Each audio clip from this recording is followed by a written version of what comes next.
రక్షణ కోల్పోతామేమో అని భయపడుతున్నావా? అయితే ఇది నీ కోసమే. నేను ఒకసారి రక్షించబడితే అది ఎప్పటికీ ఉంటుందా, లేక మధ్యలో పోతుందా అని అనుకుంటూ ఉంటారు. అయితే యోహాను 10:28లో యేసయ్య ఇలా అన్నారు, నేను వాటికి నిత్యజీవమునిచ్చుచున్నాను గనుక అవి ఎన్నటికిని నశింపవు, ఎవడును వాటిని నా చేతిలో నుండి అపహరింపడు. రక్షణ అనేది మనం సంపాదించుకున్నది కాదు, అది దేవుడు ఇచ్చిన ఉచిత కృప.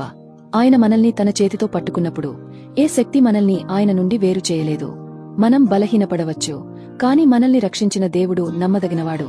అలానే అంతం వరకు సహించినవాడే రక్షించబడును అని బైబిల్ చెబుతోంది. దీని అర్థం రక్షణను కాపాడుకోవడానికి మనం కష్టపడాలని కాదు, మనలో ఉన్న నిజమైన రక్షణ మనల్ని ముందుకు నడిపిస్తుందని అర్థం. సో రక్షణ అనేది పునాది అయితే, ఓర్పు అనేది ఆ పునాదిపై కట్టబడే భవనం. దేవుడు నిన్ను రక్షించాడు, ఆయనే నిన్ను చివరి వరకు నడిపిస్తాడు. నీవు చేయవలసిందల్లా ఆయన వైపు చూస్తూ సాగిపోవడమే. ఆమేన్.